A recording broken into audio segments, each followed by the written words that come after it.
Welcome to the Sisterly Shove, a podcast designed to push you headfirst into the utterly unserious world of sports. Our goal is to make talking sports less intimidating, whether you're a rookie, a seasoned pro, or a boyfriend just trying to keep up. We're your hosts, Cass and Emma. Let's give it a shove. I want to start off by saying, folks, let's go Brewers. How exciting. Let's fucking go. As a Wisconsinite living in Chicago, it was beautiful. It was electric. I was out at a bar. I was able to cheer and hoot and holler in front of sad Cubs fans. And That's amazing. yeah, it really warmed my heart. Emma, what did you do this weekend? My grandmother was in town. We did a lot of touristy things. I was outside a lot, walked by the lake. It was a nice weekend. I did make her watch the Brewers game, of course. And all I have to say is, Bryce Terang, you're my hero. Bring on LA. I love him. I'm ready. So, Yep. Very exciting for us Brewers fans. Yeah, they are playing right now. We record on Mondays, so let's hope game one goes well. Yeah, T's and P's, y'all. We need those. Yep, I got my freaking multi-view going right now. Let's Let's just say that. On. Well, I say we just go ahead and get our secret gardens over with, if you will. I have some devastating news for y'all. If you haven't already guessed by now, I still didn't win. So I am probably going to be 0-6 unless Zach Ertz, right, who is the tight end for the Washington Commanders, and he is playing tonight. Do you know how many points I need him to get? Maybe it's like something easy and cute, like a 15. 20.15 points. So let me win by 0.1 points. Actually, 0.01 points. I can see it happening. Let's just say I'm not holding my breath, especially because last week Zach Ertz did in fact put up 0 points. Yeah. Not holding my breath. It's rough out here. It is. I need a CeeDee Lamb to come back. Like now. Like right freaking now. I'm also definitely going to lose to you this week in the family league. So, you know what? Hot girl down, y'all. And that should never be the case. Yeah. It should never. Even in the family league, like that's what I have to live for, right? And you had to take that away from me, Emma. Okay. But yeah, so that's me. Not the sister on sister crime. Like, actually, that's kind of horrifying. And you have only yourself to blame for that. And I hope you know that I also blame you for my unhappiness in this life. Period. I got the Brewers win this week. And if my fantasy football performance was the price that I had to pay, I'm fine. Like, I'm a hero. You're a hero to the city. No, and like, do you guys know the sacrifices that I make for us? Right. They should be putting your name on that fucking stadium. Yeah, Cass Park. AmFam Field, no. It is Miller Park. You know what? They can rename it Miller Park in my honor. Yep, I agree. But anyways, so Emma, of course, I want to hear about your fantasy goings this week. Yeah. Obviously, I know a little bit about it, but I also thought that we could each list our fantasy MVPs. Yes, and then I came up with a new term, MUPs. Let's hear it. MUPs. MUPs. And those are most useless players. I'll also take, what was the other one I was workshopping? Most useless losers. Kind of like that one too. So tell me about your week and tell me about your MVPs and your MUPs.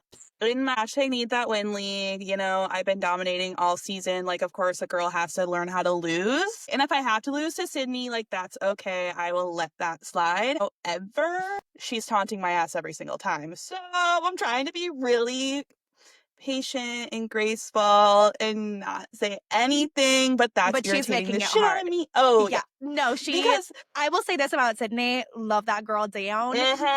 She is not a graceful winner. And you know what? She's a sore winner. And I am love too. That. And I align with that. And I do too. But I find it endearing. Picking up Cam Scatabo off the fucking waiver, and then he scores, and that's the first taunt she sends me. A diva was down. That to me just set the tone for how my performance was gonna go. And you know what really pisses me off is that she did that a couple weeks ago when both of us were 0 and something. I think it might have been like 0 and 3 and 0 or 0 and 4, but she had less like points than I did at that point in time. So she got him. So I tried to also pick him up off the waiver, but the bitch got him, and now she's winning, and I'm still 0 and 6.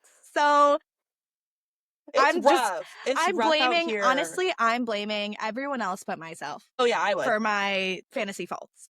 But That's, yeah, I would. that's the story behind that one. The family league, though, I did lose last week, so being able to hopefully, like, get a win this week, that's exciting for me. But let's probably start will. with my fucking MUPs, okay? I'm gonna give a huge shout out to the Browns defense for putting up one whole fantasy point. All this talk about this fucking Browns defense being so special, being so good. I was like, the Vikings are on a bye, and that was kind of the best option. So I was like, you know what? Why not? 1 point. I would have honestly, actually, no, I wouldn't. But like, if you're just going to put up 1 point, why did you even come to work? I don't know. So that was irritating to me. And then another person that is still hearing from me is Derrick Henry, which is hilarious because this is actually the best week he's had since putting up 30 fantasy points in week 1. But this dude and actually that whole Ravens team is such a Lamar Jackson merchant. It pisses me off. So, Yeah. I don't know. I'm off them. How many points did Derrick Henry put up? 14 or something? Yeah. I think 14. That's not terrible. Yeah, That's it's not solid. terrible, whatever. I was so fucking high on him. We know this. I was like, I fucking skipped over Christian McCaffrey, and that's bit me in the ass, whatever. Yeah. So, like, Derrick Henry, you have an enemy in me for life until you can learn how to score a fucking touchdown again. I mean, he did score a touchdown. He did score a touchdown. Oh, yeah, he did, too. Yeah. He just 2. didn't, or like get more yards. Right. Like, can he actually move his feet? His job is to run. I don't know, pissing me off. But to go on to my bright sides, my winners, my MVPs, if you will. One of them does include none other than my favorite diva, George Pickens. I mean, it's just really crazy what happens when he has a quarterback that can throw him the ball. Sorry, Russell Wilson. Crazy what happens with no CeeDee Lamb, and I'm all the worse for it. No, but honestly, I'm all the better. Yeah, I know. Yeah, well fucking aware. Diva, love you. And then another MVP for me was Devon Achane. I mean, I know Tua and the whole Miami Dolphins franchise is in the gutter, but he gets kisses and flowers from me because 2 touchdowns, actually knowing how to run the ball. Very good. Very good. But how about you, Cass? Who are your MVPs and MUPs? Okay, so I'm going to start with my MUPs who are on a PIP, which is a performance improvement plan for those of you who don't speak corporate. So first of all, I'm going to start with Javonte Williams. He disappointed me. While it was not necessarily his fault because he only had 13 rushing attempts because stupid fucking Dallas was playing from behind, right? The whole time, duh. He still wasn't really efficient on the ground in terms of yards per carry, and that also goes the same for J.K. Dobbins. I put him in my lineup of the hashtag Need That Win League. The lineup where, like, I was really counting on him in my flex there. I was like, oh my God, he's going to get 16 points. I was even projected to win this week. It was like a 52% versus 48%, 48% type deal. Okay. That's huge. That's huge for you. Yeah. He only got 4 points. And he was by far, besides the Packers defense too, Packers defense, you're also on my shit list, that scored the least amount of points on my team. So that was just really devastating for me because, like, can I catch a fucking break ever? Bitch is also on my shit list that I'm not even going to go into. Cortland Sutton. Sauce Gardner really shut that man down. He scored a whopping 2 points for me. That was annoying. Stephon Diggs. So the only good points you're going to put up are in your revenge game last week. And then we're just going to go back to staying silent and, like, low-key retired. Got it. So those are my MUPs. They go across teams. Yeah. Some of them were on my family fantasy football team. Some of them were on the hashtag Need That Win League. Yeah, I had some flops this week for sure. On a happier note, my MVP is my bros that really just came through for me. They knew that I needed a little something to, like, keep my hopes alive. Shout out to the greatest of all of them, Josh Jacobs. He was on both of my fantasy teams, and he just threw up 30 on these hosts. Like it's light work for him business. Now. So that was beautiful to me. Also, shout out Laddie Boy and Tet. Tet finally got a touchdown this week. Praise fucking be. Like, I know you've been waiting for that one. I've been waiting for that one, and they were both kind of just, like, mid-tier. I mean, Lads obviously had some dark times, but they were kind of mid-tier for me so far this season, and Laddie Boy really broke through. Shout out to him being on your bench against me this week. I clacked that. But yeah, so good on y'all. But it was all for naught. as I'm still a major loser, but I appreciate their efforts nonetheless. Yeah. Thank you guys so much for That's showing up for me. and for you to even give them a little bit of grace is really kind. Yeah. Because Thank you. I thought so too. yeah. I think I'm really handling this well. I agree. Okay, now let's get into our Down Divas segment where we talk about the divas that were down bad in NFL Week 7.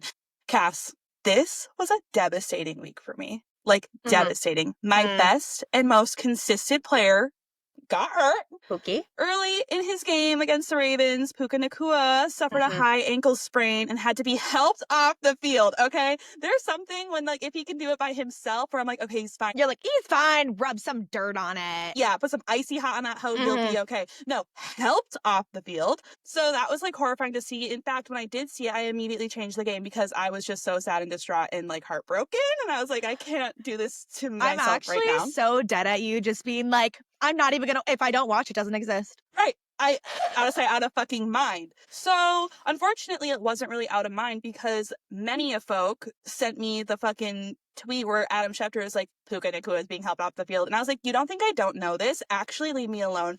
Notifications were turned off once that happened. So She could not face the truth. no. Puki Nakua, I'm praying for you. Like, actually, you can take my ankle right now. We can, like, chop it off, send it in the mail. Like, I'm begging for you to get better. The saddest part for me, like, it has been such a fun 5 weeks with Puki, just actually dominating the league. However, there's a little something in the back of my brain here that was just like, it's a fucking matter of time. Yeah. Before he gets hurt. I mean, he always does. And He does. I had him last year and he was hurt a lot as well. Like, when he's in, like, he's so dominant. Right. The latest update as of this morning was that he was considered day-to-day, most likely not playing against the Jags next week. But just know, y'all, that I do have an IR spot ready for him, derogatory. So, Cass, on a scale of 1 to 10, how devastated are you? Okay, so at first, I really wanted to say that I was not devastated.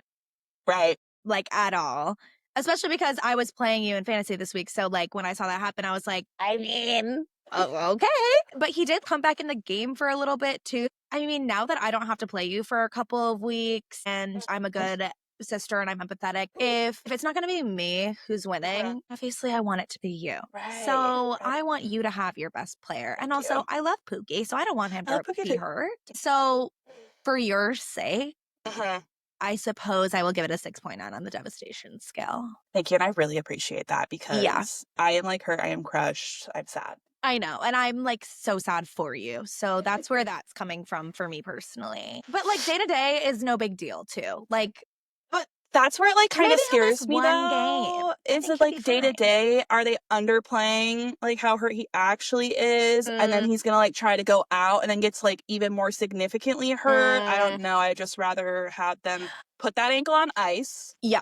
Well, I think they have a bye after this next week too. So that's giving him, if 2 he doesn't weeks. play, if he doesn't play, and then next week, it's giving him some time to recover. So I have faith that he will not miss that much time. I am speaking it into existence. Thank you so much. I appreciate that. We're going to move on to our next down diva.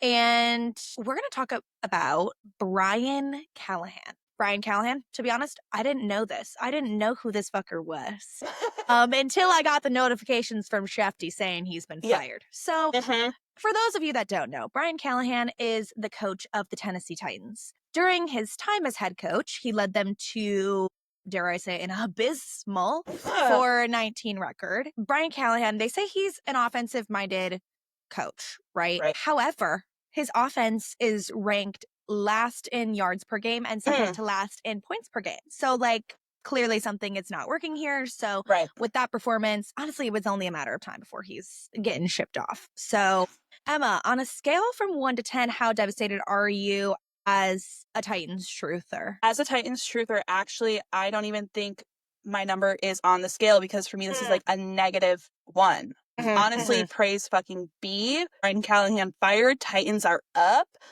Now, with that, I'm unsure if like a coaching change can really like save their season, but like having that 4-19 record is horrifying. And Yeah. I do appreciate the front office making a step towards creating some type of winning culture, one would hope. I will give them some flack though. I feel like they should have fired him when they fired the general manager last season because now it's just giving a little bit inconsistent. But nevertheless, my devastation grade is that of a -1. It's time to start turning Cam Ward into a winning player. And so we're Perfect. I up. love that. Yep, I love that. And honestly, this is why I picked this down diva to cover today, because I knew that you were going to love this, and Yeah, we needed to feel a little less devastated. We we needed to feel do. happy about a down diva, to be honest. Yep. So, bringing some positivity and good vibes to the pod today by shit talking people. Yes, Brian Callahan, get on Indeed, baby. Yup. Bye. It's time to get back to Bye. work. Anyways, take it Anyways, away. so peas and peas for our down divas, you know the drill. Let's move Yes. on to talking about some of our week 6 games. Let's start with our standout games, the games that really moved us. I'm going to start off Please do. with Eagles at Giants, with the Eagles losing 17-34. Jackson with an X and Cam Scattaboo, they are the ultimate frat bro duo of the NFL. Like, Yeah. why am I obsessed with them?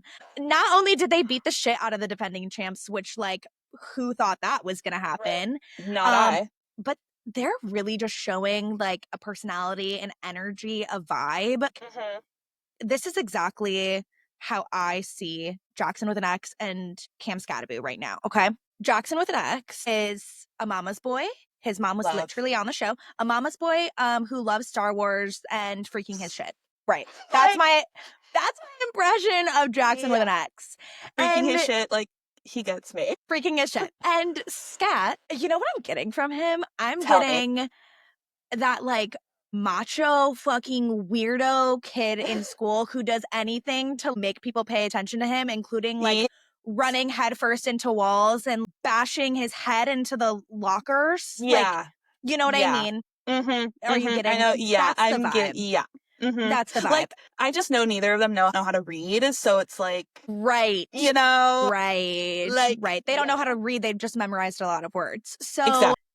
I'm fucking here for it. Like, this is the entertainment we need. This is the energy that I think this team needs, and Hundo P.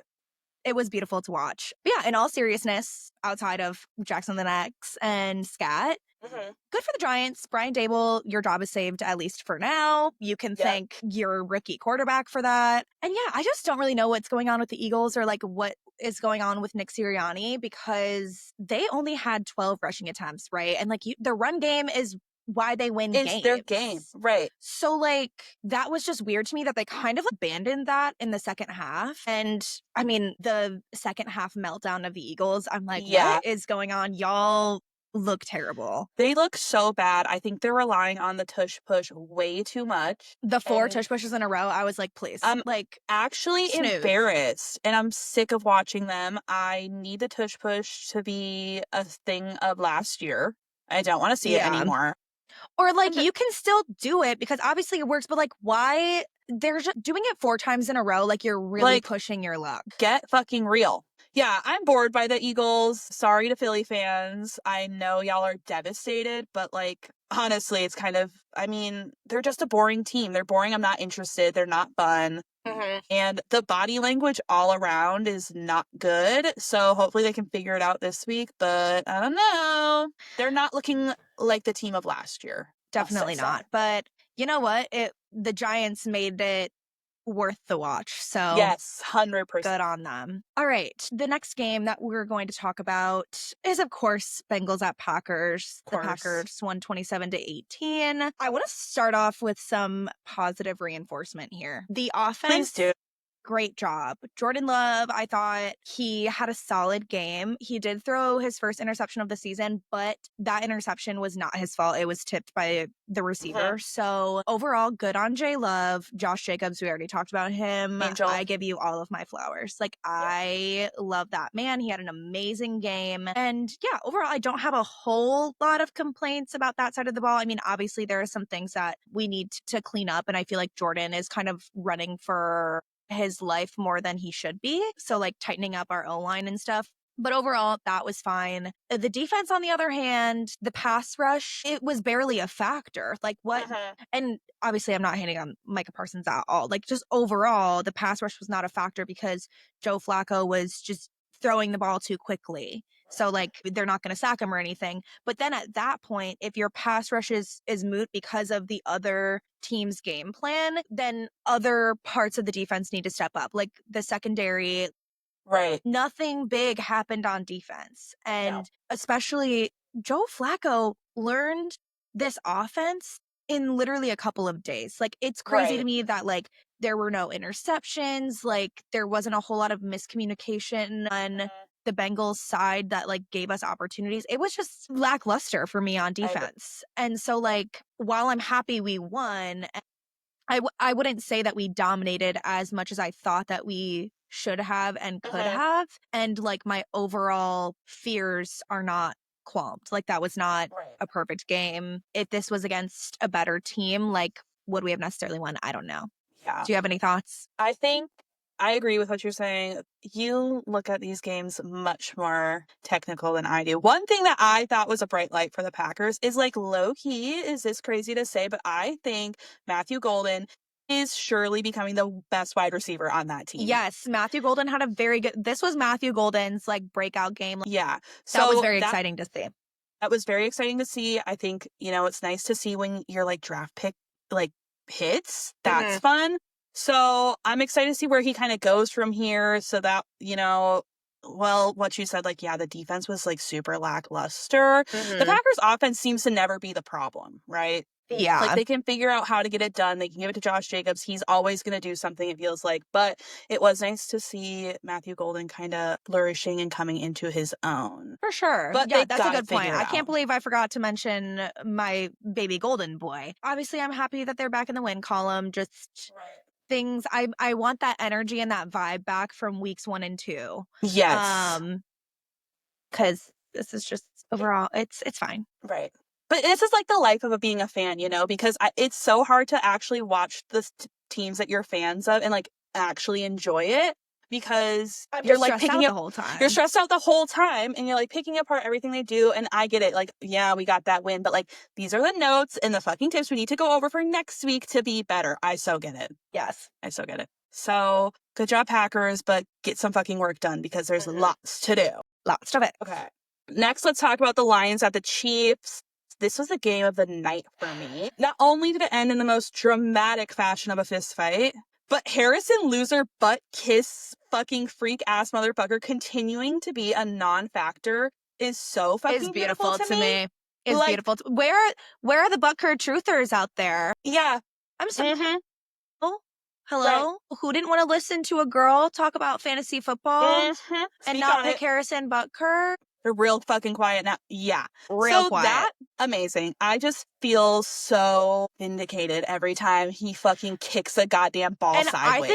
I think he's literally missed at least one field goal per game. Yeah, I think so. Every game for sure. Love that. So amazing. Starting with the Lions, we can always count on this team to have some crazy ass trick play to score the ball, like hello Jared Goff. But unfortunately, this, like, tricky little touchdown play was called an illegal formation. And I do think this cursed the Lions. The Kansas City Devil Magic worked here. And it's not to say that the Lions, like, gave up or anything or weren't scoring the ball, but the Chiefs are just answering every single time. And please know I'm, like, rolling my eyes internally when I say this, but Patrick Mahomes is still the cream of the crop in this league, even though I think he's a damn cop. But he just, like, I don't know. Every time I think he's in trouble, he's not scared to run the ball. He's not scared to, like, throw or find someone. He's just very patient, which I think is a very important factor. I mean, especially on this team right now, because dudes can't ever seem to get themselves open. Yeah. So And him and Kelsey's connection was very prominent in this game. I feel yes, like the games when their chemistry is a little bit off are the games that they end up losing or that they don't perform well in. I think this is one of the first games where I was like, oh, Kelsey is here. it's like a vintage performance for that old Yeah. ass man. So outside of him, the bright lights, I think, did fall on Travis Kelce, but also Hollywood Brown. I think he found himself open consistently in the second half. And then the defense, they kind of stepped up a little bit. So I think this was a good win for Kansas City this week. They get Rashee Rice back next week. So to me, this team kind of still remains a huge question mark on like, are they winners or not? Because Yeah. I don't know. So, but It's honestly so hard to tell because when they look bad, they look very bad. They look very bad. And so that's why it was difficult for me to pick them this week because I'm like, Right. they just don't look dominant. And Right. then versus a Lions team that is always pretty much dominant, I'm like, I had to go with the Lions there, but I Bad found it pick. very difficult to pick Yeah. Chiefs games correctly this year. Same. Because every time I pick the Chiefs, they fucking lost. Like, what do you mean you're Right. going to lose to Trevor Lawrence, but then you're going to beat Jared Goff and Jahmyr Gibbs? Like, that's whatever. But the best part of this game was the end. Yeah. Just like, why must we fight? We could just all kiss instead. But And like, it's basically, giving sexual attention is what it's yes, giving. like- and also, why are men so emotional? You guys, you should Like- just stop being emotional about these you things. should just shut up and play football, y'all. Yeah. Like, Shut up and get in the gym. Anyways, I will say I kind of see myself in Brian Branch, who was the Lions guy that slapped the shit out of Juju. Yeah, what's his last name? Juju. Smith-Schuster. Yeah, Smith-Schuster, because I also am a sore loser, and I do not want to fucking congratulate the person that just beat me. So, like, Yeah. I'm gonna slap the shit out of you. Yeah. No, Anyways. well, and the thing is, he tried to be passive aggressive about it at first, right? Because Mahomes was like trying to talk to him after the game. Brian Branch was not having it. He was grumpy. He was grumpy and emotional. And I don't know if words were exchanged, but he didn't hit Patrick Mahomes. He just like ignored his dap up and walked away, right? And then Juju took offense to that and then got in his face about it. And Branch's a nice little his fuse just ran out and he just had to punch him in the face. And you know what? I see myself in him. And I thought it was hilarious. I do too. But just kiss on the lips next time. Yeah, and men are so I know funny. you want to. They are. But yeah, we did get a notification today that Brian Branch is suspended for 1 game for said actions. Yeah, womp. Like, do I think it's funny? Yes, but like, should you be slapping people in the face? Perhaps no. not. And like, we're all also adults here. Yeah, and just like you're also setting an example for other players in this league. This is a big stage on prime time. There are loads of people, children, and I'm not like, make sure it's fine for the children. I'm not one of those people, okay? But like you do, when you have this stage, you do have to set an example. And like, while I'm like, yeah, I'm a sore loser, whatever, like you can't be punching people and like outwardly showing it. If you want to be a sore loser behind the scenes, be a sore loser behind the scenes. Just don't do it on this big stage. So no, exactly. That's my 2 cents. I 100% agree with you. And like now too, the fucking Chiefs egos, I know they're just huge. Yeah. So it's like, I'm sorry, friend, but that wasn't the move to make. Yeah, definitely not. And you should know never to mess with Chiefs players, dude. Like the refs, the league. Love the Chiefs. Okay. Those are like their angel babies. If you pick a fight, you are not gonna fucking win. But anyways, let's go ahead and just give some rapid fire reactions for the rest of the week 6 slate. Well, Broncos at Jets. Broncos won 13-11. Oh, I need to have some words with you. Okay. I challenged you to wow me this week. And it's like you don't even listen to me. It's like I'm talking to a wall. This was the most boring game ever. It was like you were making a point to make this a boring game because I asked you to wow me and inspire me. Boo. Boring. Yeah. Boring. Hated it. Okay, next we have the Cardinals at the Colts, with the Colts winning 31-27. And thank God, because I locked the Colts this week. I was shaking in my boots. Wow. Danny Dimes is 5-1. and winning the AFC South. Like, That was not on my bingo card, y'all. oh, Not on my bingo absolutely the fuck card. not. Next game, Chargers at Dolphins, with the Chargers winning 29-27. Chargers, y'all are still not looking great. Like, you're lucky the Dolphins can't finish a game, even if Devon Achan's life was on the line. Okay, then we have the Patriots at the Saints, with the Patriots winning 25-19. Drake May, period. I love you. That's it. Love That's you, the honey. tweet. Yeah, he's looking. Yeah, that's the tweet. He's looking. He threw a really nice long pass. I love him. That's it.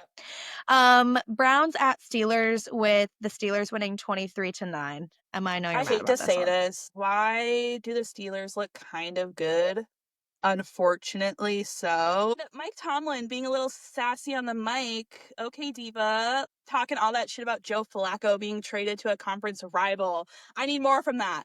More of that from him. Next, we have the Cowboys at the Panthers. The Panthers winning 30-27. The Cowboys are a hilarious-ass team. That lack of defense, biting them in the ass. God bless George Pickens, though. Nothing else to say about these fucking losers. Yep. Next, we have Seahawks at the Jaguars, with the Seahawks winning 20-12. Yeah, the Seahawks defense is fucking legit. 7 Legit. sacks, 33 pressures. I'm moved by them. I think it's going to kind of bite them in the ass, the games that they have won earlier this season, but their defense is moving me. Next, we have the Rams at the Ravens, with the Rams winning 17-3. Yeah, the Rams really confused me. They did not dominate like I thought they would against this terrible defense and clearly this terrible offense. Like, they were pretty neck and neck the whole time. Yeah. Like, why can't you score is what I'm wondering. So that kind of worries me. Next game, Titans at Raiders, with the Raiders winning 20-10. I can say, Cass, like, this Raiders team could deadass be 4-2 if their quarterback didn't play like actual fucking garbage. Yeah, Geno Smith is so bad. Oh my God, I saw a TikTok today that was like, I think it was something like, why ask for a raise when you can just bet every week that Geno Smith is going to throw an interception? Like, so real. And you'd win almost every week. This game, 49ers at the Buccaneers, with the Buccaneers winning 30-19. People were chanting MVP at Baker Mayfield. Yep. Low-key, I fucking agree, because he's got a lot of receivers that are hurt. I mean, Emeka Egbuka got hurt in that game, and they still threw up 30 against the 49ers. Like, I'm impressed. I'm impressed. It is impressive, and 49ers, y'all are cursed. Like, cursed bad. You have so many injuries for like all of your star key players. I don't know how much longer you guys can even have a functioning football team, to be honest. You know what? I don't like the 49ers that much anyways, so keep that curse over there. Yep. And then obviously, as people should know by now, we do record on Mondays. So the current games are going on right now. So any initial reactions, Emma? Bills are still down 14-21. So that's amazing for me, considering I locked the Bills. Brewers, Dodgers are up 1. Shit. Oh no, it's 13-7 Bears right now. 13-7 Bears. Baby Gore just lock the fuck in. You said the Dodgers are up 1? Yeah. Boo! What inning is it? I want us to win at home. I have realized when I went to the Cubs game, when they were playing the Padres in game 3, I knew after that game, like, we needed to win our first 2 home games because we had a home field advantage to start. Because once we got to Chicago, we were not going to fucking win in that environment. Like, no, home field advantage environment is so real. Especially for baseball in the playoffs, because like I have never been to a baseball game where like every strike it's loud, like people are cheering, like people are so locked in, and it's such a different environment from usual games. A home field advantage is a fucking thing. So it is. Now I'm like, we should because if you lose one, you technically lose home field advantage, because that means you have to go into LA and you have to win one there. So exactly. T's and P's to the Brew Crew. Anyways, got on a little bit of a tangent. A little tangent, but that's okay. We'll bring it back. Moving on to the Pick Me segment, let's get into our Week 7 game picks, starting with Thursday Night Football with the Steelers at the Bengals, with the Steelers being favored by 5.5. I think this is going to be a low-scoring game, and I just am really not a Joe Flacco believer, so give me the Steelers. A Joe Flacco believer? Yeah. Make sure you put your part in that. I love that. No, I love that. Low-key Flacker, I think that's hilarious. Like a new nickname unlocked, maybe? Perhaps. I will also be taking the Steelers. I hate to say that the Steelers look damn good right now. However, this is a division game, and Joe Flacco gets another week to, learn the playbook. And I think this is a closer game than we think it's going to be, but I think Steelers will eke it out here. The next game, LA Rams at the Jacksonville Jaguars, with the Rams being favored by 3.5. So this is a tough one for me, and one that I may be changing later, but I don't know. With Puka being out and last week's performance, it's hard for me to pick the Rams because, like I said, they were not looking good last week. But I also really don't want to pick the Jaguars. But I kind of, now that I'm saying it, I kind of think that I do have to pick Jacksonville. So I'm going to pick Jacksonville reluctantly. Yeah, I am agreeing with you on all fronts with the recent developments of my Pookie being out and Matt Stafford looking like actual fucking trash last week. I will be taking the Jags. Trevor Lawrence, you're welcome. Moving on. We have the New Orleans Saints at the Chicago Bears, the Bears being favored by 5.5. I'm taking the Bears. That's it. That's all I'm going to say. Yeah, I think I'm also going to be taking the Bears because it's the Saints. That's all I got to say. Moving on. Clearly, we have grapes over here. Miami Dolphins at the Cleveland Browns, with the Browns being favored by 2.5. And when I say the Cleveland Browns, then what? Then fucking Girl, you love the fucking Browns. I've been about the Cleveland Browns for a couple of weeks now. I think, is this your third time you've chose them this season? No, I did not choose them last week. I chose them the week before. Okay. Oh, no. And then I did choose them week 1 against the Bengals. Yeah. Yes, this is my third time. Third time's a charm, babe. Now that you say that, yes. But I'm going to pick the Cleveland Browns. As you fucking should. I think for me, this is a home field advantage thing. This is a tough one for me to call, though, because in my eyes, these teams' strengths are like polar opposite of each other. Where like the Browns' defense is really solid. Their offense is iffy, especially after only putting up 9 last week. Yep. And the opposite is the case in my opinion, with the Dolphins. So kind of tough. I guess I'm just going to go with home field advantage and pick the Browns. This game to me is actually, I will be tuning in because I think it's going to be the coaches to lose. To me, whichever one loses is getting fired. It just depends on if it'll be Mike McDaniel or Kevin Stefanski. As we are Mike McDaniel stands here, I'll be choosing the Dolphins. That's totally fair. And I think a pretty accurate assessment. I mean, I don't know if they would let go of Kevin Stefanski so quickly. I mean, he was just like coach of the year, I think 2 years ago. I don't know if they'd let go of him that fast, but yeah. Especially after that Flacco move where now we're having Dylan Gabriel and we can't even go back to Joe Flacco because we traded him away. Next game, we have the New England Patriots at the Tennessee Titans, with the Patriots being favored by 7.5. I have to stop putting my mental health through hell and abandon the Titans for this week, just because just for this week, need a win here, okay? Yeah. And I'm tired of being dunked on by the Titans being horrible. So I actually did look this up because I was curious. I wanted to know like the win rate of the game right after a coach is fired. Mid-season. Okay. And apparently, I can't cite my sources because it was literally just a Google search, but apparently since 2003, 44% of teams who have fired their head coach have won their next game.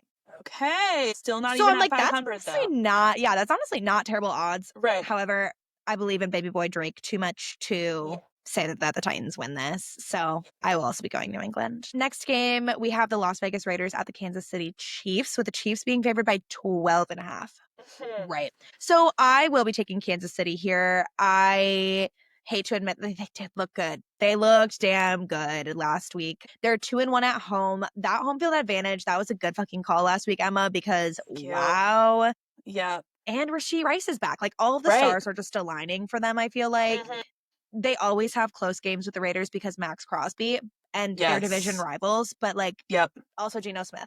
Right. Like take out the Geno Smith of it all and like maybe I would, but no. I'm agreeing with everything that you said. I'm taking Kansas City. Low key, Geno Smith over under 1.5 interceptions.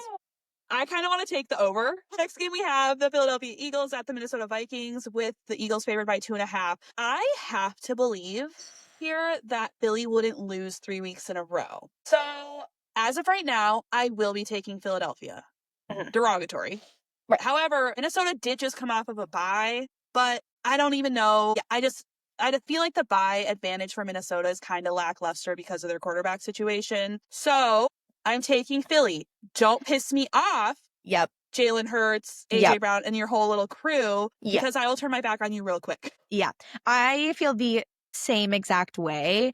Mhm. Also, with the Vikings, we don't even know who their quarterback is going to be right Right. now. As of Okay. Monday, we don't know if it's Carson Wentz or if it's JJ McCarthy.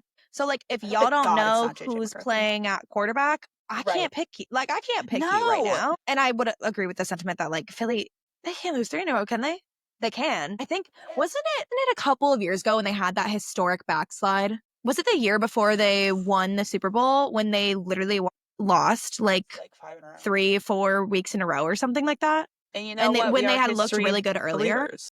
Yeah, I don't know. But still, that was a different team. I'm gonna go Eagles here, but I am too. I will give Minnesota this though. Like their home field advantage is crazy over there. Well, and I think Minnesota is better than the Giants, like I won't lie. And I think they're better than who did they freaking lose to last week? I don't know if they're better than the Broncos. I don't know. This game, if I think about it too hard, I'm gonna go back and forth. So I'm just gonna Yeah, go with no, my I'm gut. going Philly. I'm going Philly. Same. Next game, we have the Carolina Panthers at the New York Jets, with the Panthers being favored by 1.5. So I went back and forth with this. So I kind of Yep. wanted to go Panthers this week, considering their recent success. They're on a 2-game win Right. streak, but their recent wins haven't really been convincing to me. The Jets have like a good pass defense. The Panthers are 0-3 in away games. So like there's all these things that I'm grappling with.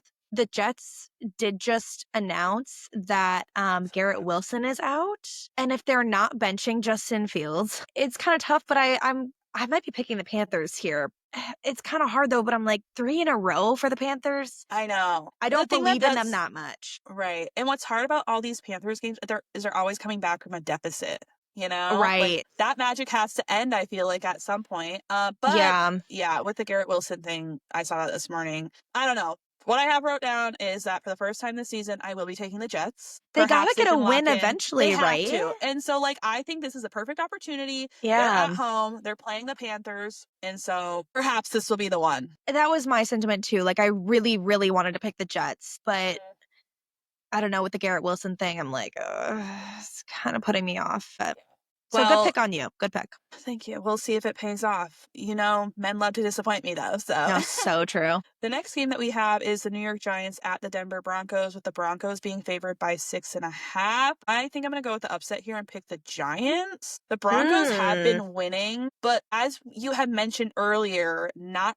super convincingly. Like Yeah. their defense is lights out. So I just think for some reason the fucking frat duo of Jackson X and Cam Scat, like I think they could really do something here and Yeah. go into Broncos territory, take them down. That would be crazy. Yeah. So that's And what I'm taking.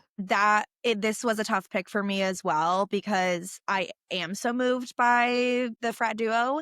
And like the momentum is on their side from last week, right? And they have like Yeah. an extended bye because they played on Thursday. So like kind of want to pick the Giants, but at the same time, like Denver is a very hostile environment, not only like in terms of elevation and also like an East Coast team traveling to the West Coast. But I think Denver, it's only a matter of time before they figure their shit out. Right. And like they've been winning games, yes, not really convincingly, but their defense has been playing really well, that maybe they'll give these two rookies a tough time. Yeah. And Yeah. like also this duo did lose against the Saints before this home game. So like That is true. That is true. I think I'm going to go with Denver here, but I don't hate your Giants pick. I think it is very possible that they also win this game. Okay, next game up, we have the Indianapolis Colts at the LA Chargers, with the Chargers being favored by 1.5. Herbie, I'm still not convinced. I mean, they put up some points this week. I can appreciate that. They're also playing against Miami, and I'm still not 100% convinced. I think they have a lot of injuries on their offensive line. Herbie does not look comfortable in the pocket. I'm gonna go based on consistency of offense here, which I think Love is the that. Colts. So I'm Yep. gonna pick the Colts again. Yeah, I agree with you. I am going with the team I trust more, and freakily enough, that is the Colts. Danny Dimes, we cannot apologize to you enough, it seems. I am so sorry. But I was talking so much shit about him before the season started. I yeah. truly do apologize. And That was my bad. I love somebody proving me wrong sometimes. So, That's I actually cannot relate to that sentiment, but in this context, yes, in this context, in this case, I'm feeling inspired by it. Yes, yes. I'm In real feeling life, moved. though, don't Yeah, prove I'm me like, wrong.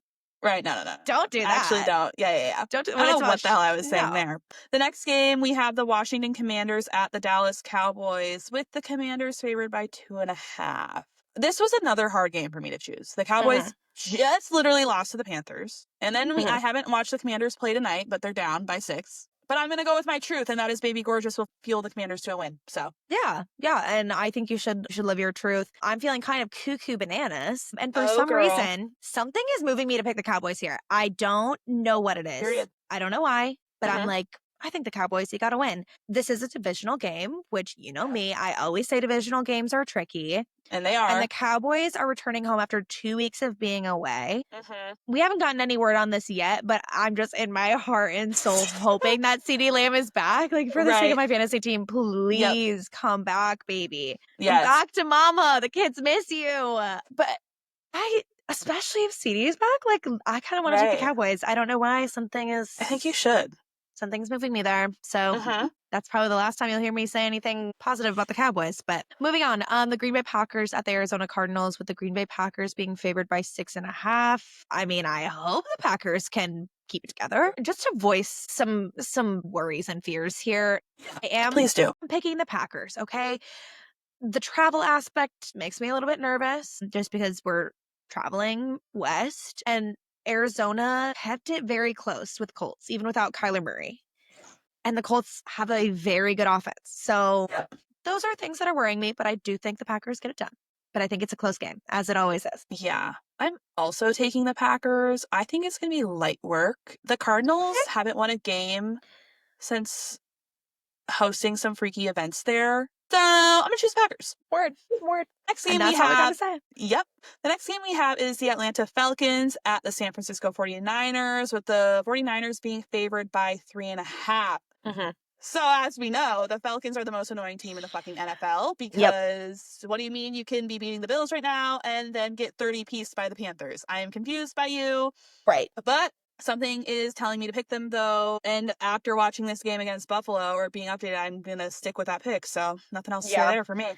Yep. I was also like, let's see how they perform tonight. Clearly, pretty well. But the Falcons are weird. Like, I feel like this is another team that I have trouble picking their games. And they've pissed me off a couple of times because I thought Yep. they would get an easy win and they didn't. They're very up and down and consistent. But the 49ers are missing a lot of pieces. And like, how many more soldiers can fall before Right. I'm like, y'all cannot win? So I don't know. I'm also going to pick the Falcons because sorry, 49ers and the injury bug. Oh, do we have 2 Monday Night Football games again? Nice. Okay, so the first Monday Night Football game, we have the Tampa Bay Buccaneers at the Detroit Lions, the Lions being favored by 4.5.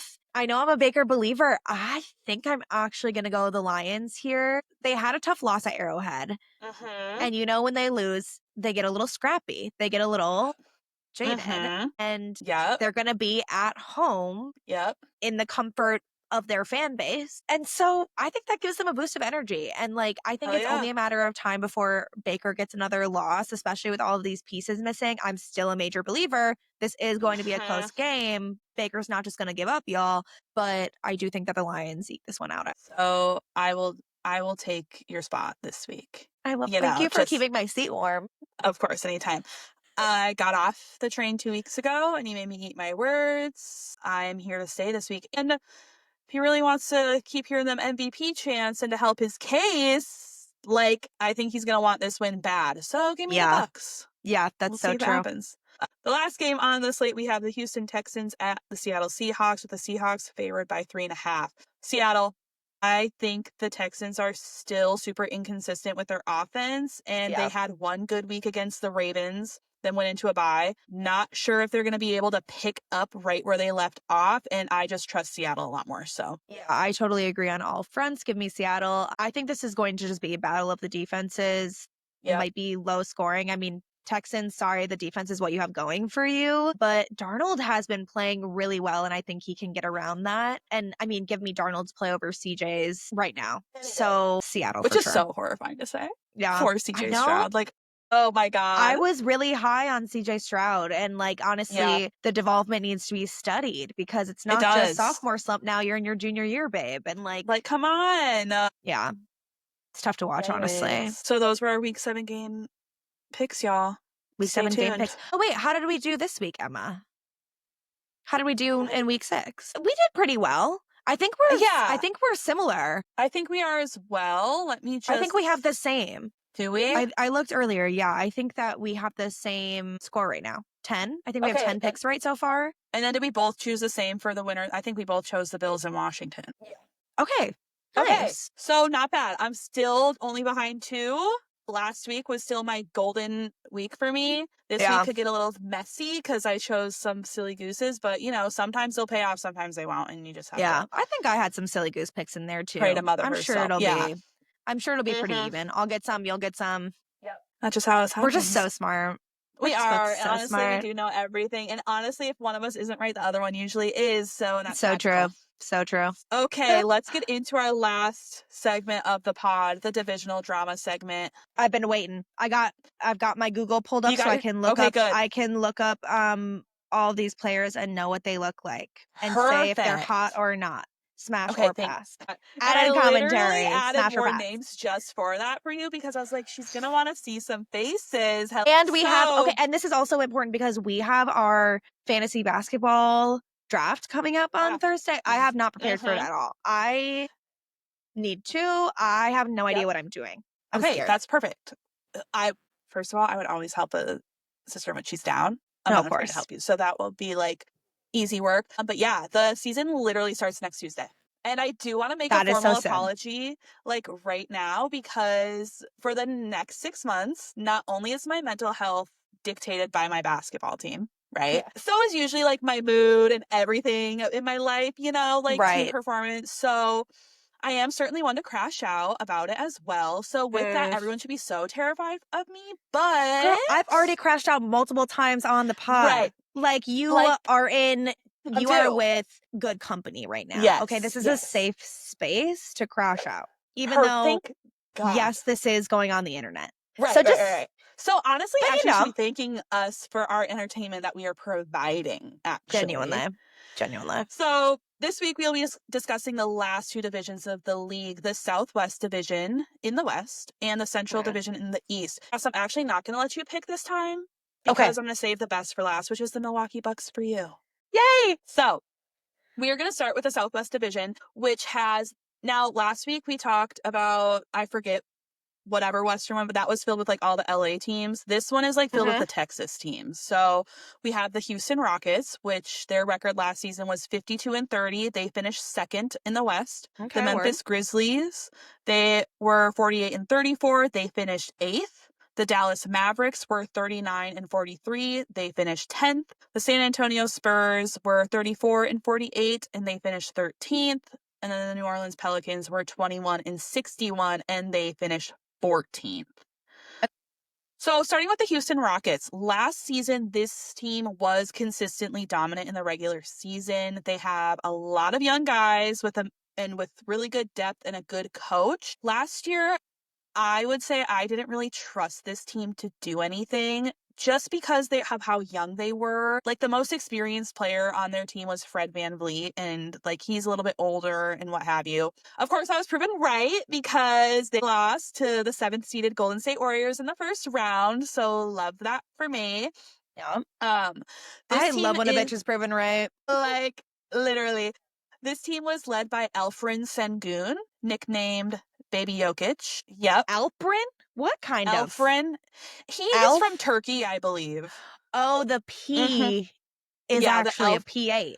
Yeah, yeah, Alfrin. yeah, yeah, yeah, yeah, yeah. Not actually, but like it's pronounced like a PH. Right. Uh-huh. Okay, Alfrin. And then Fred VanVleet Mm-hmm. and Already newly looked him up. acquired Kevin Durant. Well, I know So who that is. you know who that is, girl. I When know who their that season is. ended, I would say they had the best off-season transactions in the league. I mean, they traded for Kevin Durant.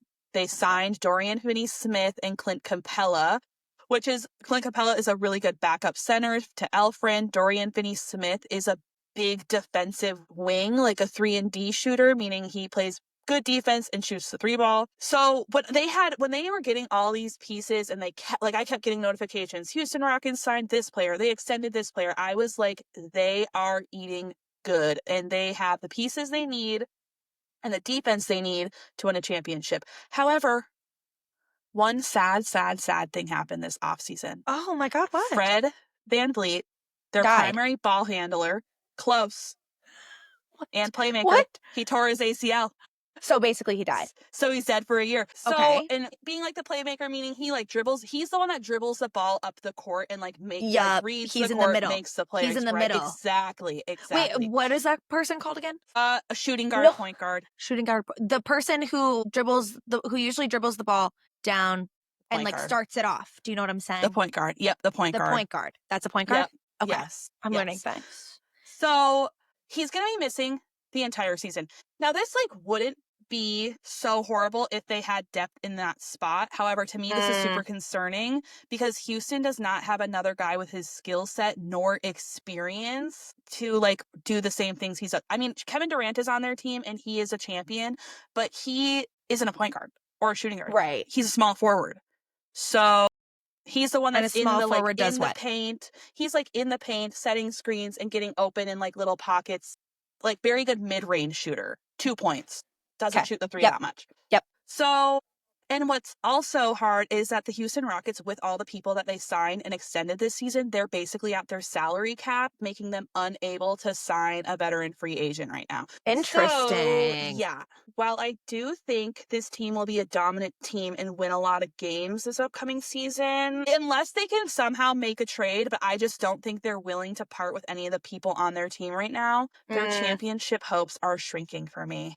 Yeah. And do you think like any younger guys can step up, or is this something that like this is a priority, you absolutely need somebody with experience? They do have Reed Shepherd, who is the backup point guard. However, this is only his second year in the league. And to me, the point guard is one of the most important jobs because you're reading the floor, you're figuring out who can get open and where, and putting all that pressure on essentially like a rookie player. It doesn't move me that much. Yeah. So is it kind of like obviously not the same, but like apples to oranges, the quarterback, where like that's the person making a lot of the decisions, like they have to kind of know everything that's going on. Yeah, I thought it was super common. Like people, I think when they want to come basketball, or play basketball, they want to be the point guard because they're the ones that are in charge. Like they're the ones that are reading and running the offense. They're the start of everything. They're touching the ball the most. Like they're making the plays. So yeah, I would say a point guard is like the quarterback. You're seeing a lot more like in more recent years, like the centers becoming more involved in like running an offense, but still the point guard is the most traditional role in basketball and you need a good point guard to win games. Yeah. So, and I'm not even saying that Fred VanVleet was that good, but he was their best option and he's won before. So yeah, we'll see. Moving on to the Memphis Grizzlies. This is home to one of my favorite players and divas ever, Ja Morant. Now, that sounds familiar. You'll know. Ja Morant has been a part of many a scandal. He loves doing outlandish celebrations in the crowd, and I love him for it. Now, to say a little bit about his team, the Memphis Grizzlies, to me, are a little bit of a dumpster fire of a team, and this isn't to say that they're bad, but mostly because they're always underwhelming. So not only are they led by Ja, they're also led by a guy named Jaren Jackson Jr. The Grizzlies always seem to get bit by the injury bug at the most unfortunate of times. Ja Morant always finds himself hurt, and in the past 2 seasons of 164 games, he's only played 59. Yeah. Oh, and like, that's not what you want to see. Right, and that is their star player. And I think a part of this team's problem is Ja Morant is not the superstar player like a Jason Tatum or an Anthony Edwards. I think personally he would be much better as a secondary option. So if you could get a player like that to pair him, he would thrive in that role. But we have just seen him the past 4 seasons like get hurt, be suspended, which that's a different story. But like he's just, not that he looks uncomfortable out there, but he's just not someone that like is effectively running an offense and winning a game. I just think he needs someone a little bit better by his side. And that's okay. Yeah. So I have a question for you about Mhm. Ja. So I looked him up. I don't Yep. recognize his picture. So that Okay. means that I read it in a headline somewhere. I'm sure he You has sure had did. many, but like what is like the most So, recent main big thing that's happened with him that I would know him from? John Morant flashed his gun in an Instagram live. Yes. That's the Not one. once, but Yep. twice, I believe. Right. That's the one. So, and you know That's what? the one. Here's my little fucking beef with the NBA. Obviously, not saying that's right, right? Because it's not. I think what's unfortunate about John Morant is he knew that he was wrong that second time. They suspended him as they should have. But NBA suspensions are so whack to me because what do you mean John Morant gets suspended for 25 games for doing what he did? And then you Okay. have people who like beat their significant other and they're like suspended for Mhm. 10 games. And I Right. think what was tough is because John Morant is definitely looked at as a face of the league. A lot of young kids like him. But I will say, I think he's grown a lot from it. I mean, he didn't lose a fan in me. I think he made a mistake. It's not something that I'm like defining him by. Or like it's fine if you're gonna suspend him 25 games or whatever you said, but Right. then let's keep that shit consistent. So for Yes. these other people beating their wives, let's Right. have them suspended for Exactly. 25 games. You fucking get me. Yeah. Yeah. So that's why I'm always just like, people just hate him because of that. But it's like, you are hating for the wrong reasons. Like, I think there's some isms in there. There's always a type of person that hates John Morant, and you can picture him in your head, you Right. know? So he owned up to it. Leave him alone now. It's in the past. Whatever. Right. He served his time. With that being said, the Memphis Mhm. Grizzlies last season ended up being the 8th seed, and they got swept in the first round by the Thunder. Now, getting swept is kind of embarrassing. This offseason, they did jack shit. They traded Desmond Bane, their best shooter, to the Orlando Magic, which we kind of talked about a little bit last week. Okay. Refreshing And they my got memory. back Contavious Caldwell Pope and Cole Anthony, who they ended up waiving. So all this to say that I'm just not really moved by them. Mm. I mean, if John Jaren can stay healthy this season, they will certainly win games. I just don't think they can be competitive with the top teams. But this is like a little bit of hot take alert. I would not be surprised if either Ja or Jaren or both gets traded by the deadline or on this upcoming off season. Like the vibes are just that bad for me. For them. I don't know. I mean, watch them make me eat my words, and I would love that because I love John Morant, but Go for it. he's already deemed questionable coming into the season because he hurt his ankle, and he's always hurting his damn ankles. So Mm. be on the lookout when we're drafting Them our weak team. ankles. So next we have the Dallas Mavericks. The scammers of the goddamn league, must I say, okay? They had a Mm. tumultuous season last year after general manager Nico Collins, as we mentioned, traded Luka Doncic for fucking scraps at the deadlines last year. Mavs fans were in that arena chanting Fire Nico at home games, okay? They were As they having should. funerals for Luka Doncic outside the arena and vowing to never root for that franchise again. And then here's my little conspiracy. Adam Silver saw that, and then somehow they were miraculously gifted the first overall pick, even though they made the playoffs. Right. And they drafted Cooper Flagg, many of Right. whom are comparing to Jason Tatum. Like, you cannot tell me there wasn't any sort of tampering going on. Mm. So, And if you anyways, did, I wouldn't believe you. right, like, no. So, anyways, this team alongside Cooper is led by Klay Thompson, who you probably would know, PJ Washington, Anthony Davis, Kyrie Irving. I am excited to see how this team plays this year. They have huge defensive promise, but they're also like physically wise just a super big team. Like, these are some big body dudes. Mm. And playing this team is going to be nightmare inducing. My concern, though, while it's kind of like a double-edged sword where I think like, okay, that's going to be tough to play. I also think that's going to be their greatest weakness because the bigger players that you have on the floor, the less spacing you have to try to get your shot off. So I think spacing concerns are going to be so prominent for the Mavericks this season. I mean, the big boys are just going to clog the paint in the passing lanes, making it that much Mm. harder for like Kyrie. I also think tough conversations are going to happen internally with this team with trying to have both Anthony Davis and Cooper Flag on the floor. Anthony Davis is such a fucking diva and has made it known the past like 3 years that he refuses to play center, even though he has a center build, and he's older now, so he's not like his lithe, skinny little self he was 6 years ago, being able to play the power forward position, whereas Cooper Flag is a power forward and he's much younger and much more athletic, and I think operates much better in that role. So I would also not be surprised if Anthony Davis gets shopped this season. I think Cooper Flag is the future. I just don't know if I really see them working well together, but up to him to prove me wrong. Which is crazy considering that he just moved there. He just got there. Literally, like they traded for him because their whole mantra last season was defense wins championships.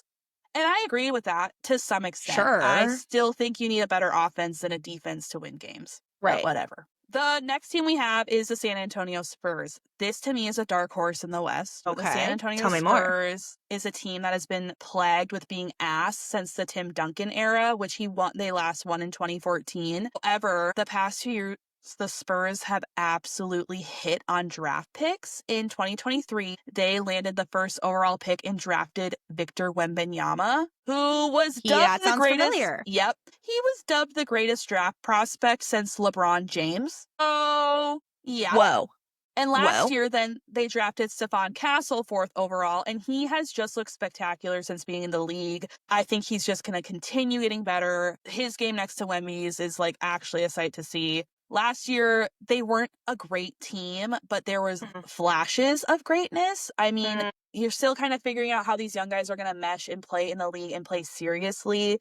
So they ended up trading for De'Aaron Fox, who was on the Kings. He has immense offensive and defensive promise. So, like, he is a little bit more of a veteran presence that can help them, like, develop their game more. And he's still pretty young and just entering his prime, I would say. I think they're going to make the play-in, at least, because they were giving teams trouble last year, and you're only just going to get better. But Wemby went on some crazy-ass sabbatical this last season. First of all, he turned off his phone. He was not on the internet, and he was, like, becoming a Buddhist or something and finding his internal zen. Okay? And, yeah. And then he was training with Hakeem Olajuwon, a top 5 player ever, and he fucking grew this summer, so now he's 7 feet 5 inches tall. So this man is serious. He's a fucking freak, and a freak who hasn't even reached his prime yet. Yeah, so, he is not coming to fucking play. No. And you know what, Cass? You would love him because he's a fellow fucking book girly, okay? He brings his little books to the locker room. Yeah. So, I'm obsessed. Okay, wait. Did I just find my secondary team? This could the be Western team I'm going to root for. I kind of love this for you because I think they're going to be better than what people think. I don't know. They're going to give teams a hard time. I'm already stressed thinking about having to play Or them. at least won't be boring to watch. No, they will be so fun to watch. And Wemby's coming into the season healthy. They all are. So, yeah. I love I'm this. like excited for them, but it's like bittersweet for me almost. And then the last team we have is the New Orleans Pelicans. This team sucks so bad. Every season, every year, I get enchanted by them because I am promised that Zion Williamson is going to be entering this season healthy, and he is feeling the best that he has ever felt. But every season, like clockwork, the dude gets hurt and misses a significant portion of the season. And what's really unfortunate about it is Zion Williamson is a generational talent. He's very explosive and can drive into the paint quite easily. I'm trying really hard to not fall for this bait again, but I will say he does look the healthiest he has ever been. A lot, like his whole NBA. Sounds like you're fucking drinking the Kool-Aid, girl. I'm trying not to. But, like, girl, look up a before and after picture, please, because you'll find it, because let me tell you, Zion Williamson, he's familiar with being body shamed, okay? He has been criticized about how heavy he is and his lack of discipline concerning his diet, and which is very valid, I think, because I think that's what leads him to getting injured so often. However, this season, he is looking the most athletic and, like, he's looking defined. Dude is entering his 6th season and is now taking it seriously. That doesn't move me, you know? Right. Where was And this energy before? right. You had to get body shamed on the internet in order Yeah. for you to do something about it. And Where's that Cass, cut inner this from the fire? pod. Okay. He's a rapist. No. Oh my God. Well, fuck him. I don't care about his glow up. No. Ew. Yeah. Yeah. He got accused last season of like sexually assaulting his girlfriend, I think, or some girl at a party. Yeah. It's been real quiet though, like since it's came out and everyone has seemingly forgot, but not fucking I. So We never forget in this household. no. On this pod, we don't forget. Sexual No. assaulter. Literally. Ew. Literally. So yeah. I don't know if I'm I going to don't cut that from the pod. I might keep that you don't fucking have to. in. Girl, do Like, it. Let's speak on it. Yeah. let's talk Dude about is a it. horrible person. Okay, And word. You should have led with that before the glow up, girl. let's move on to the Central Division. Move on. Cass, this is your fucking division, okay? Because this is where the most beef, I will say, in the NBA is. So starting with the Central Division, we had the Cleveland Cavaliers. This team was dominant last season. They won overall home court advantage in the East. They have a stacked roster consisting of Donovan Mitchell, Jarrett Allen, Darius Garland, and Evan Mobley. They also have great bench depth. They have a really good coach. They have a really good defense. Last season, the Cavs were the favorites to come out of the East. And after sweeping the Heat in the first round, the dream was looking like it was coming true. However, they were then upset by the Indiana Pacers in the second round, and they only won one game. So essentially, they got gentlemen swept. Like, embarrassing. Like, you were looked at with that much promise, that much depth, and you couldn't even win like 2 or 3 or even beat this team. I don't know. So, and truly though, the hater in me kind of thought this was beautiful because one thing about me is I have a really hard time trusting playoffs that don't win in the postseason. And to me, Donovan Mitchell is kind of that guy. He is entering his 8th season, and Donovan has never made a conference finals. And you have to be one of those guys. Like, I don't know. Like, he's always going to put up amazing regular season all-star numbers, but like, you have not been to a conference finals, buddy. Like, that's kind of embarrassing, you know? Yep. So, Okay, Justin Herbert. literally, I don't doubt that the Cavs will be good this season. In fact, I think they will be the best team in the East, but I will not trust them to win it all until they make the conference finals. If they're in the conference finals, then I'll kind of give them something. But other than that, so sorry to any Cavs fans. Right. Just one of those where like, oh, you're a good regular season team, but I don't trust you in the playoffs type of thing. Yes. Yeah. Exactly. Now, Cass, I know you're a little familiar with this team. This is the Indiana Pacers. I fucking hate this team. I hate this team. I knew you would. So this is the Cinderella story heard around the world last season. The Indiana Pacers. Fuck your Cinderella story. I know. I'll get through this one quick. Okay. We'll talk about them more later anyways.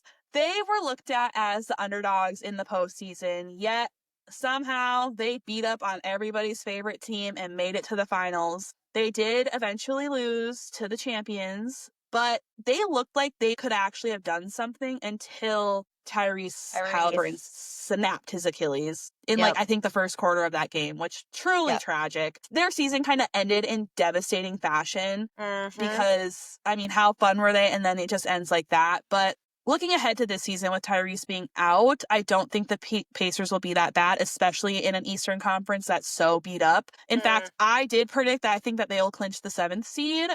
They have really good players still in Pascal Siakam, who won in Toronto in 2019. They have Aaron Naismith and Andrew Nemhard. My biggest concern, though, is their center rotation. They elected to not re-sign Miles Turner in the offseason and instead signed Jay Huff. And I just don't know if Jay Huff is going to be as impactful as Miles was. Like, he's talented. I don't know how much faith I can put in him going against other centers in the league, if that makes sense. When did they make this move? Recently? In the summer. Okay, got it. Because interestingly enough, even though the Pacers and the Bucks have like a little bit of beef, the Bucks signed Miles Turner. Interesting. Oh wait, did I know about this? I think you did, which is just going to make our divisional dram towards the end that much fucking sweeter. So who's now like stepping into Tyrese's role? I think that's going to be a mix between Andrew Nemhard and Aaron Naismith. So these Okay. were guys that he did like share the floor with, but Andrew Nemhard, I believe, was more their sixth man coming off the bench. So I wouldn't be surprised if you see him moved up as a starter. Got it. I think you'll see a lot more of the offense being ran through Pascal Siakam because, I mean, he's a veteran dude that's really talented. I also think Mhm. he might even be an all-star this year because his scoring production is going to go up so much more with Tyrese being out. Yeah, he made some noise in the postseason. That was definitely Yeah. like this. I would say that's probably the secondary name behind Tyrese that Yes. I heard during our series. But let's talk about the fave team, what you have been waiting for. I'm Okay. patiently waiting. Patiently.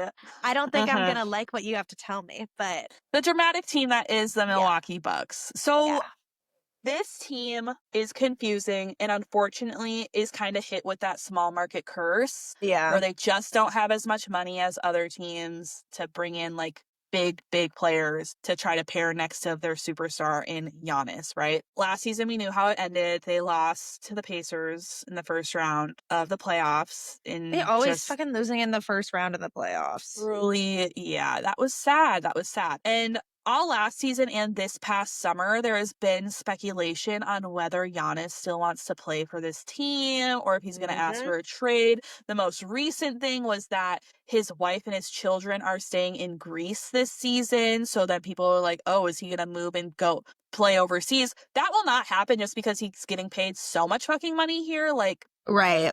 that was just silly to me. But there's been a lot of speculation, and in some ways, rightfully so, because he is one of the best players in the entire world, and like he Hmm. does want to win, and his situation is tough. But as of right now, Giannis seems locked in and somewhat pleased with the roster moves they made this offseason.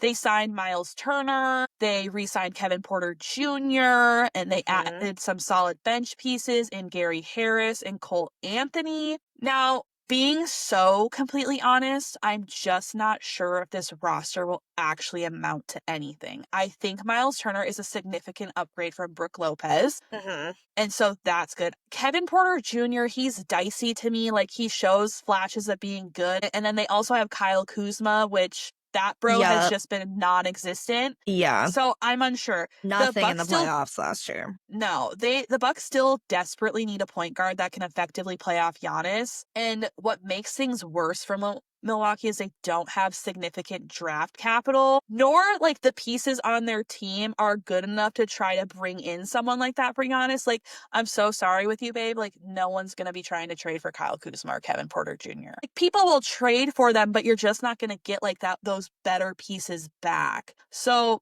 this is like the curse that I mentioned that the small market teams have to deal with all the time. However, I will give Milwaukee's front office some credit in bringing in Miles Turner. I think to me, Yeah. it shows that they're trying to do whatever they can to keep Giannis there. But I do think that the start of this Buck season is going to be super important. Like they're going to have to win games because I think Giannis would like to stay and wants to stay, but I think he does kind of want to win again. Right, of But like course.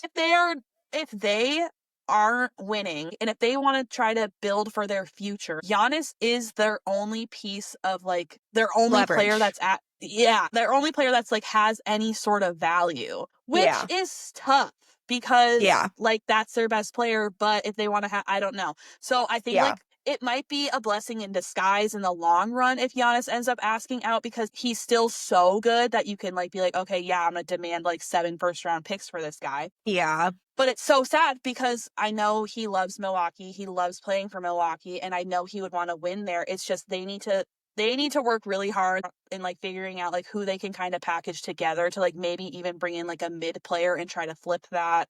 I don't Hmm. know. I think they're going to go into this season with the roster that they have and that's fine. I just think they are going to have to like come out showing that they can win games. Hmm. So then Giannis will want to stay. And I need him to stay because the teams that could like afford Giannis with a lot of like draft picks would be like Oklahoma City Thunder, the San Oh God. Antonio Spurs, right? Like they Right. have a bunch of first round picks just tucked in their arsenal. And Mm. Giannis, like I said, is, I mean, you could argue with a wall. He's 1 and 2. Like, him and Jokic are going 1 and 2 every single time for best player in the world. Absolutely. And if he comes to the West, I am going to be sad because he immediately makes a team a contender, right? And that's the beautiful thing about him is, like, you can't ever count out the Bucks because of Giannis. Like, Giannis is going to get wins. Yeah. Yeah, it is tough because me personally, while I don't know much about basketball, obviously I know about Giannis. Okay. I Mhm. love that man. And to be honest, I did not care about basketball until Giannis started Right. making noise on the Bucks. And Yep. some of that is because like my family didn't really watch the NBA, right? But then Right. of course when Milwaukee started winning, then I'm like, well, I got to get in on it. So it would be sad to see Giannis go where I'm like, that's the reason I'm here though. And it would be hard to watch my team lose all the time. Yeah. But if they're going to Mhm. lose anyways and still have Giannis, then I would rather Right. trade and then actually like be set up to be good in the future. And to me, that is just like the major difference between the Bucks team and, for example, the Packers or even the Brewers, Right. where like we are consistently good, even though both of those are also small market teams. We just have people Mhm. making really good decisions. And I feel like the Bucks just don't, Mhm. especially, I mean, before we won in Yeah. 2021, we hadn't won in 50 years. And so I'm like, is that what I have to look forward to now? Is our time up? Which it Right. kind of seems like it is because we don't really have a good team besides Giannis, and we Mhm. don't have Right. the power to get a good team with Yeah. Giannis. And so, Mhm. like, is it going to be 50 more years? Am I going to be on my deathbed by the time the fucking Bucks win another championship? Right. I will be devastated. It is So I don't know. devastating. It's so Those are devastating. my 2 cents as And those a fan. are good concerns to have as a fan. I think, yeah, the GM front office, like, there needs to be some internal work done there because they're not my favorite. But the Detroit Pistons, let's move on to a feel-good story of the NBA. I mean, 2 years ago, the Detroit Pistons only won 14 games total in the entire season. So, like, sad, sad, sad, Oh, sad performances all wow. around. And this was, like, after they had signed Monty Williams, the coach then, to, like, a $98 million contract or something just absolutely abysmal. So, yeah, 14 wins. But then they ended up firing that coach, which, thank Mhm. God. And then they hired JB Bickerstaff. The Pistons put together a winning season and were over 500. Wow. They made the playoffs. They ended up winning 2 games in their series against the Knicks, which that was like kind of crazy to me. I mean, the Knicks were fairly good, but Mhm. they did in fact lose. Whatever. But a lot to look forward to this season. Their star player is Cade Cunningham and Jalen Duren. They brought in Karis LeVert and Duncan Robinson in this offseason, which will help with spacing and on like shooting fronts. I do think that Detroit will be a problem again this season. I'm just unsure if they're a second round team. I So, see. like, I think they could make the second round matchup depending. I just don't know if they could like win. Like, they're You not gonna know? win it all, but, like, they are No, I don't think so. not contenders, but Pretenders. Yeah. pretender. They're pretenders. Yeah. And then the Chicago fucking Bulls, bro. This team is hilarious to me. Front office full of silly geese, and they seem to be okay with being a fucking mid team every year. The brightest spot on this team is Matas Bucelis, a forward that they drafted last year with the 11th pick. I think he's going to be good. He's an all-around player. He knows how to read the floor well, and he can score at an efficient pace. But like, truly, that is the nicest thing I'm going to say about this team. The Bulls just don't really have a number one option. They do have Josh Giddey and Kobe White, but neither of these guys are consistent. You never know who's going to be going off one night or the other, which that to me is like not great. I actually don't have any hope for the Chicago team. Usually every year they always find themselves being in the play-in tournament, but I don't even see them making the playoffs at all. Do not be surprised if they fall like 11 or 15 to me. Like, they just don't move me. They don't Brutal. have anything fun. Yeah. And then the divisional drama, bringing it back to Milwaukee and picking none other than the Milwaukee Bucks and the Indiana Pacers. This to me is like an actual true rivalry because it's been going back and forth for like years now. Yeah. These teams fucking hate each other, and I'm Hate. guessing the fans feel the same way, right? Yeah. Cass, Yeah. I'm guessing you would agree. Yeah, hate. Especially, like, I've hated them, whatever, but especially after last year and them going so far, and I'm just like, and fucking Tyrese and, like, all the drama Yeah. with yeah, yeah. Yeah. Like, I am never missing an Indiana-Milwaukee game. Even with, like, how hurt Indiana's is this upcoming season. Like, these two teams, like, are always chirping at each other. I mean, Mhm. Giannis and Tyrese Halliburton's dad got into Dad it got in the into it. fucking postseason, right? Like, just wild things to behold. So I did a little research. Like, here's a little history lesson for you all, okay? Okay. November 2023, Giannis Antetokounmpo scores 54 points against the Pacers. But then Indiana comes back from 10 down in the fourth to win by 2, okay?